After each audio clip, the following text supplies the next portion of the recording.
Next thing for you would be to create additional mixes, because what we're doing by adjusting the levels here typically is sending it to our master left-right. The next thing that you're probably going to want to do is, if you have wedges or any other kind of monitoring, except for personal mixing in this case, in your facilities, to be able to create an auxiliary mix. Now, if I wanted to send an aux mix, and this would be, say, for example, to a wedge or something like that, if I was using my lav mic here, I would be able to simply choose the aux that I want, and you can see that as I choose the auxes, the colors change, and then I can adjust the levels really, really quickly by doing this. So again, choose the aux that you want, and then do this. Now you can imagine if I was creating a mix for a musician, if I had to select each one of the channels and do this one by one, it could take me a while to actually create a mix.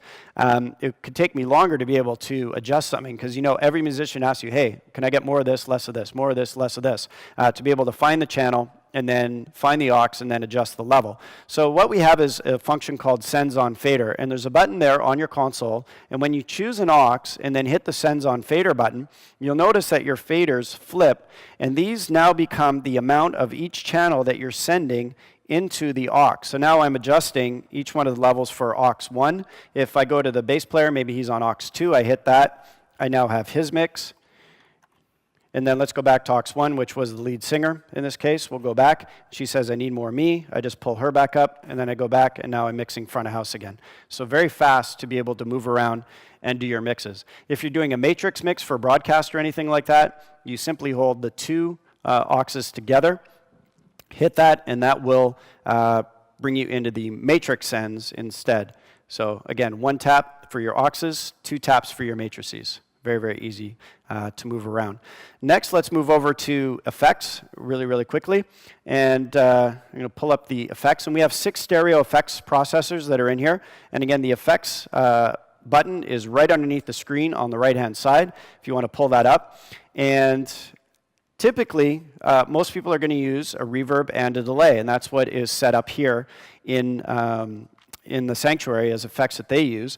So we have that selected. If you want to change the effect that's on any one of the effects sends, simply put the little red box by using the cursor's movement over here around the name of the effect, hit the enter button, and then that will allow you to move through all of the different effects. Now I'm not going to change it here so that Sunny doesn't have any challenge, or Sunny and Terry, excuse me, don't have any challenges when we leave their system back to them. But you can see here that we have a delay and we have a stereo reverb. Now, reverb, typically what we would do is we would use an aux send to be able to feed the reverb, so we can add as much as we want of each channel into that reverb bus.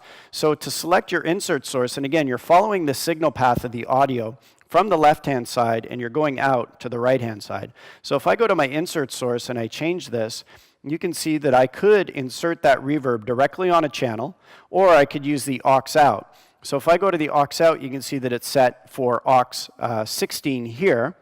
And I'm just going to close that. And it's going to go through, and it's going to be returned on effects return 6 left and right, which is right here. And again, I could change this destination here. You can see that they have assigned 47 and 48 to be effects 6 return right there. So to give an example of how this works, for the auxes, let's pull up, I'm going to pull up the vocal for the singer, Bethany, and just unmute her. And then the effects return for reverb, again, on my user layer, is set up here. And I'm just going to select her channel. Okay, so now she's singing, and it's very dry. So if I want to add some reverb, I simply choose aux 16, which is feeding the reverb.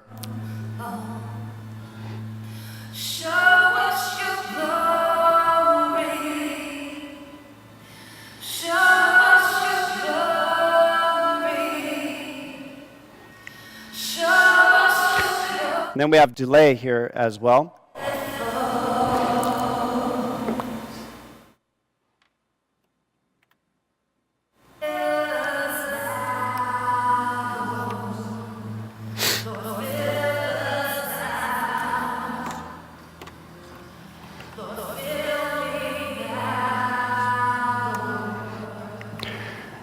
But just by adding into aux 15 and aux 16, you can bring that in there. And again, we'll go to the effects, and aux 15 was feeding the delay, aux 16 was feeding the reverb, and we returned it on there. So pretty straightforward to be able to bring that in. And then some other things that we've added in here, and this is a new feature that's part of the version 1.5 update. We have a number of effects that are Roland and Boss classics. So if any of you are familiar with the CE1, which is famous Boss chorus pedal, the DD3, the DM3, those are all built in as plugins, if you will, that you can access. And I'm just going to close this here and go to the edit screen and show you that as I pull this up, it looks just like the Boss chorus ensemble. So typically you would add this maybe to an acoustic guitar. And let me actually do that, add it to the acoustic guitar here.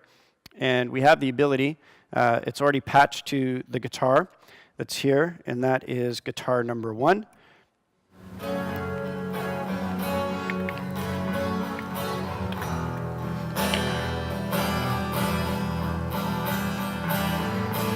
So this is the guitar dry.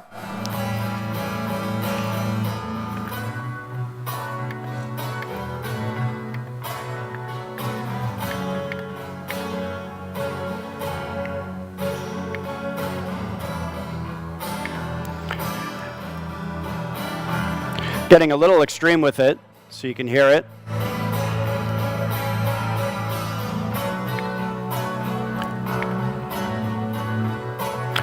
Reduce the vibrato, bring up some chorus.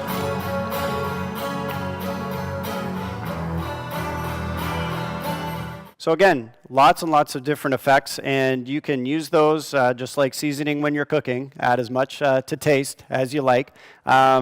But one of the great advantages of having the R1000 is that I could sit here as long as I wanted to and try out each different effect, try out all the settings. I wouldn't need to have the guitar player come in and sit down.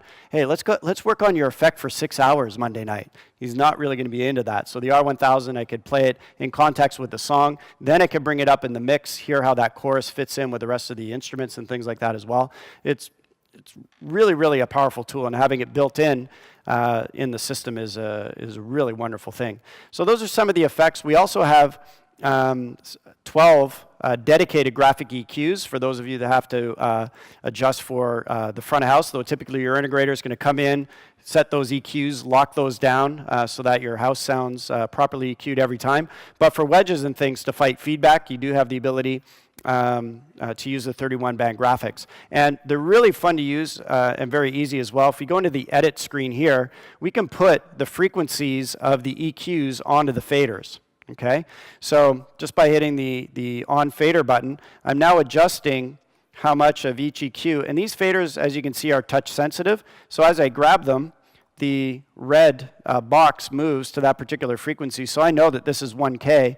I can increase or decrease that very, very easily by doing that. Then if I want to flatten that frequency, I simply hit the mute buttons of the channels, and that resets that particular frequency. If I have a couple of wedges that I'm always fighting for feedback, and I want to get to those really quickly, rather than do this, effects, find the correct graphic EQ, then go into the edit section, I can just have that set to one of the buttons. So shift and button assign. Let's go into enter here. And we're going to go into the effects.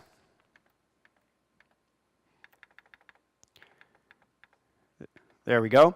And we're going to edit the graphic EQ. And let's choose number 7. And we'll say enter and say OK. And now that's assigned. So if I hit 5, right away I'm into graphic EQ 7. So if that's the guy that has the problem wedge all the time, even if you're in any other function of the console, I'm editing channel 2. Oh, I got feedback on wedge. Number 1, bang, grab the frequency that you need to, and you can adjust it. And if we go and change the assignment that's on here, close this, effects and graphic EQ 7. And let's just insert it on, say, typically an aux. Let's just put mains. Go back to some music.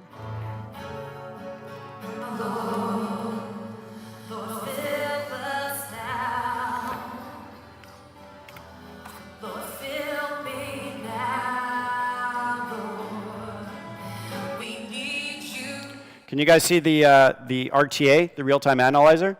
We need you now.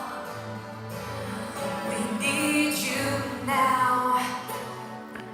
So with this RTA, you'd be able to see what is happening to that wedge, and if you had a feedback spike somewhere, you would see very quickly where that would exist in the frequency range, because it would just appear really, really big. So you could grab the faders in that section and just pull those down to very quickly get rid of that feedback from your EQ that way. So that's a way to use it in there. And again, very quick to be able to access when you assign it to a user button.